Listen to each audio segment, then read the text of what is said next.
Excellent. Today we are with Ken Mattingly of Old Louisville Brewery. I appreciate you taking the time to put up with me, sir.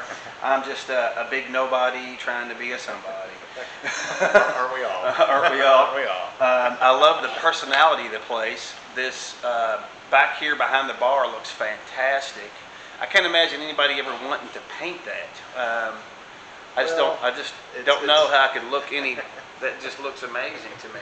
I mean, it's one of those things where, I mean, you know, it's either you leave it as it was when we bought the building and began our remodel, Yeah. or, you know, you totally, I mean, like, you know, you see this other side, we had painted it, but if you look at, like, the seats, that green wall, the pressed tin ceiling, all those colors are in that back wall.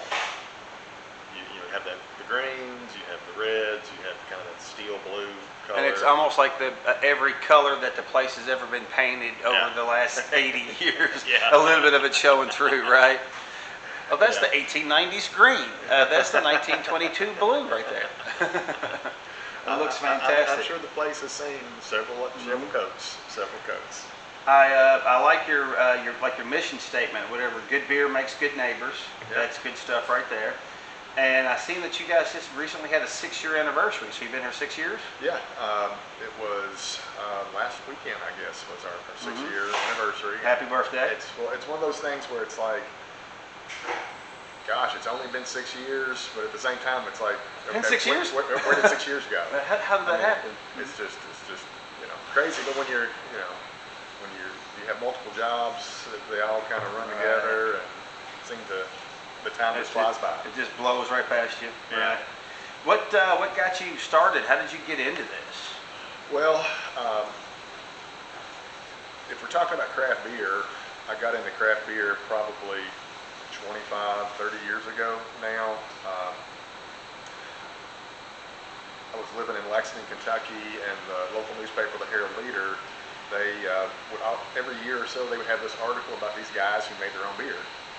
And I'm a recently retired middle school math and science teacher, and so I was kind of into science. So I'm just like, So you're the Walter? Cool. Are you the Walter White of craft beer? Well, I'm the Walter White of OLB. Okay, except it's legal. Right. I mean, besides the murder and death, and nobody's dying yet. Right. Yes. Right. Well, yeah. we have had our moments. Right. With that. Right. But that got me into craft beer, and then so I would just brewed it for myself and friends at home. And my brother, he fell in love with this beer called Ruthless Rye by Sierra Nevada, and so he's like, man, why don't you come up with a rye IPA like that? And so I brewed one. He thought it was really good. He's like, man, you need to open up a brewery. And I'm like, who's going to give me $4 million to open up a brewery? Right. And so that was just kind of, we just laughed it off or whatnot. And then so. Why don't you become a rodeo clown? Whatever. That would be easier. Yeah, that would be easier. So it was probably about 8 to 10 years ago, my brother moved to Louisville. He was living in Lexington, moved to Louisville, and he was living in the Old Louisville neighborhood, and he just noticed that anytime he wanted to get a good beer, like a craft beer, he generally had to leave the neighborhood. And so he had an idea that he's like, wanted to open up a craft beer bar, just where like you have on some Against the Grain, you have on some Monic, you just have on just everybody else's beer. He had a beer bar. And so he found a location, he started working on it in the neighborhood, and then a zoning inspector came in after he probably invested like $1,500 in the remodel, and started asking some questions about what are you doing. He's like, well, this is opening up a beer bar, and he's like, you can't do that because in Old Louisville they have a historical zoning overlay, and so if a building wasn't already purposed for that, you can't repurpose it. Really? Right. And so he's wow, like, I had no idea. All this money down the drain, and that got him so frustrated and fired up. He's like, oh, if I can't do that, he's like, I'll show them. I'll open up a brewery. Right. And so he's like, so if I find a place and if I build it, will you be my brewer? And I obviously 6 years later was dumb enough to say yes. Well, yeah. Right. That's a great kind of origin story. And then so he found this location. The front part, what you guys have seen was a 1920s neighborhood grocery store. The back half, back there where the brewing system is and the restrooms it was an 1890s shotgun home. And in the 1890s, there wasn't concrete, or at least not when you made houses out in this part of Louisville. So my brother had to float the back 3 walls and dig out and pour foundation around it. Oh wow. When we first came in here, I mean, it was awful. I'm like, I don't know anything about remodeling and building. Right. I'm just like, Wade, I trust you. Right? You're on your own on that one. I trust I'll work you. on the beer. Yeah. And so, it's like building a house. Like, it's going to take you at least a year and a half longer than you think it's going to take to build a house, and it's going to cost you about 25% more. That sounds like me on any remodel project. This is going to take me an hour. 4 hours later. But it took time. But we put in a lot of sweat equity. We salvaged everything that we could salvage and repurpose. That 1890s shotgun home, the red oak flooring and poplar floor joists, we repurposed that to build the bar out of the red oak. Okay. These tables we made these ourselves from the poplar floor joists. The tongue and groove flooring in the grocery store, my brother pulled up and cleaned out and salvaged and relayed. That pressed tin He pulled ceiling, it out and relayed it? Yeah. Holy mackerel. Cleaned it. I figured out it was he How could pulled you up. possibly have that much patience?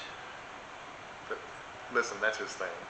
Wow. Like, being a manager of a production facility, that's not his thing. Right. Being creative and building. That's his thing. I mean, So that's a good partnership. You guys complement right. yourself. Yeah. Yeah. And And what's your brother's name? It's Wade. Wade. Okay. Yeah. Make sure. Right. Got it. And so, after all that work, we finally, got it built out, got ready to go. And the first beer we brewed on our system was that rye IPA that kind of was, I guess we would say, the beer that built the brewery. Right. Nice. Led to its creation, and so it's our, I guess, our number 2 seller here. Our blondes are our best seller, but yeah, and so I mean that's kind of how we got here. It's like a lot of things in my life. People are like, well, how do you go about doing X? And I'm like, I'm not 100% sure because I didn't plan on this happening, right? Right. But I think that's one of those things. If you got some far off goal, you just got to start at the beginning and start blocking it out, and set have the future larger goal, and then break it down into smaller goals, and then that way it just doesn't seem like a mountain to climb. It's little hills. right. It's those steps. Right. Just one step at a time, and then what's the first thing we need to do? Well, the first thing we needed to do was get concrete poured.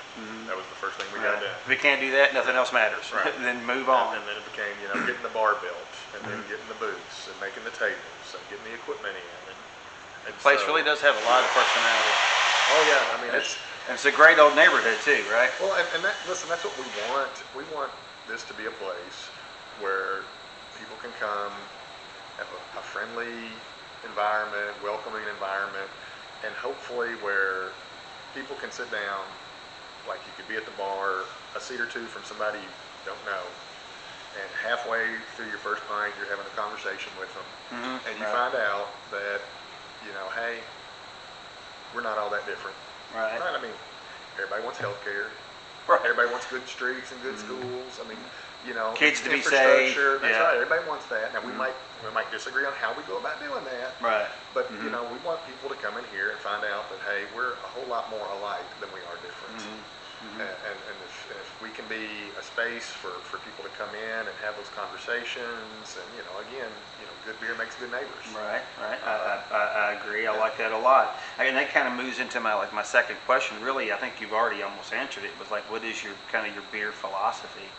And I guess that's really it. I mean, it is to have a quality beer, but it's kind of beer is community. Right. It's I mean, from 3, 4, 5,000 years ago, whenever we started figuring out about fermented beverages and all that, I mean, beer has been a social construct that has helped us come together as a civilization, to meet people, to form alliances, to make decisions, and that's what we want this place to be.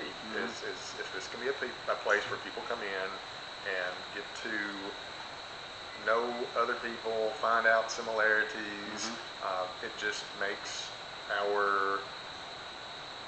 it's for a better brewery, community, our neighborhood, the city, the world. It just makes it better. Right. It just does. And so that's kind of. I had read somewhere that there's a couple of hypotheses, I guess would be the way to put it, that the wheat in the making of beer was maybe one of or the first crops that humans stopped and kind of came together to wait for it to grow and harvest.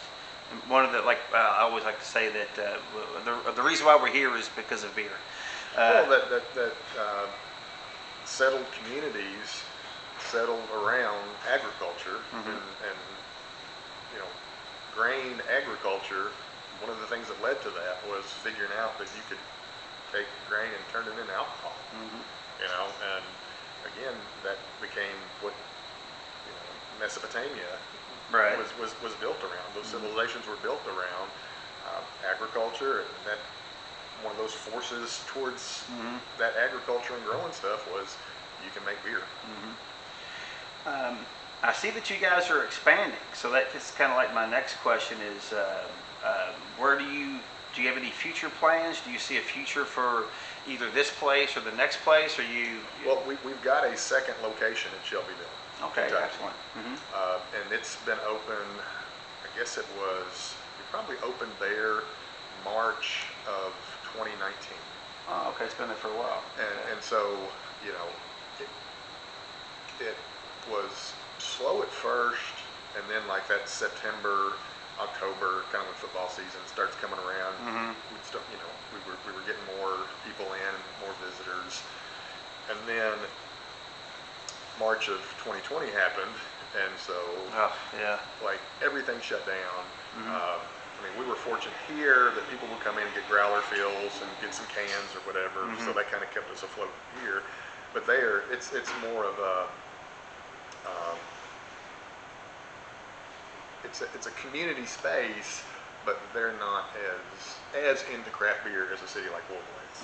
They're coming along. We've moved them. You got to drag them along. They'll get it one of these days. But it's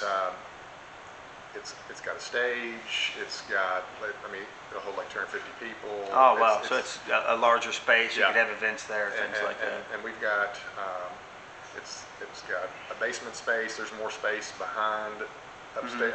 It's got a lot of room. Are you do you have another setup to make craft beer there, or is it all made here? We've got a test batch system there that we can use, but most everything is made here. Now, if we get to the point where we're ready to have a bigger system, larger fermenters, something like that, that would be the space where we would build that out at, just because of the amount of room.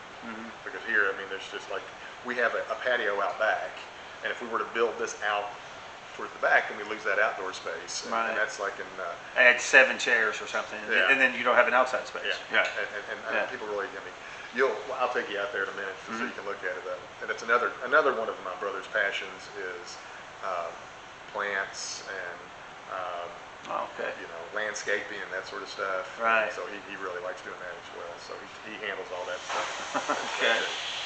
All right. So you've got a bright future ahead of you. You're just working on the expansion for Shelbyville. Do you have any events or anything here that you want to promote and that I can push for you?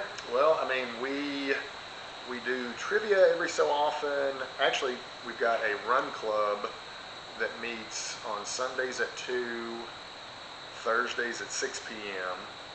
And then we've got a weekly book club that meets Thursdays at 6 p.m. I'm not 100% sure of what the book is they're reading this month. But we have some events occasionally, and I would just encourage people just to follow our social media, Old Louisville Brew, on Twitter, on Facebook, on Instagram. We're always throwing stuff out there on that. And if somebody had an event that they wanted to have here or whatever, we've had events here for people before that somebody will like. A little birthday thing or retirement or can we reserve the patio for a couple hours or whatever for this or. Why not? Sure. We can make it happen. You guys buying beer? Yeah. As long as y'all drinking beer. Yeah. We'll work something out. Well, hey, Ken, I appreciate you taking the time to talk to me. Do you have anything you want to add? I don't know. It seems like a little short. I can't think of anything else. I think you really, you're a soft-spoken, quick to the point kind of guy. Well, I mean, I'll just tell you one quick story about our draft system. When we were figuring out what kind of draft system to get, my brother's like, okay, we can get 8 taps or 12 taps. And I'm just like, man, if we ever had 8 of our own beers on, I'm like, that would be awesome. Right. I mean, wow, 8 of our own beers. Right. And he's like, okay, then we're going to get 12 because he's always pushing me. He's always wanting us to to improve, to get better. And so when we opened up, we had 4 beers of our beers on tap, and we had some guest taps. Like we had something from West Country Six, Boy, I think, West Six. Country Boy, Blue Stallion, Against the Grain. It was we got beers from every other brewery that helped us along the way. Like when we had a question about something, about how to set up your bar back behind there. Right. West Six let us come in and look at their stuff and talk to them about what did they do and why. When it came to our draft system, there was somebody else we were able to talk to. And it's just that's something I know you've experienced this in your dealings with other breweries, is that craft beer has some faults. I mean, if you read the news, watch the news, I mean, there are some people who are not the nicest people. But it's overall, been my experience that everyone I've met so far in the beer community, for the most part, have been pretty much good-natured, laid-back, good-hearted people. I mean, some are more competitive than others, but they're not trying to slash your throat so they can get a couple extra customers. They almost looking for the competition or looking for improvement. Well, I mean, here's which is what something you can really appreciate. What we're trying to do, and I mean when I say we, I mean like certainly the Louisville and Kentucky craft beer community, is we're trying to bring beer drinkers along. We're trying to educate them. We're trying to show them what different types of beer are possible and different flavors. And so we're not competing against Monic. We're not competing against Noble Funk or Gravely or West Six New. We're not competing against those people. We're competing for the other 85% of beer drinkers who don't drink craft beer. See, that's who we're competing for. I hadn't really thought about that. So I guess there's, and you look at the craft beer, people that really are into it, or 10 or 15% of the beer drinkers. There's a whole 85% out there for you guys to, not even necessarily, there's plenty. Think if we could get 10% of that market, what that would mean for the amount of beer you could sell. It'd be incredible. Yeah, it'd be incredible. Yeah. You'd have another location in Lexington. I mean, you'd be expanding, right? So that's a fantastic attitude. I like that. That's a good way a positive way to end it. There we go. I appreciate your time, Ken.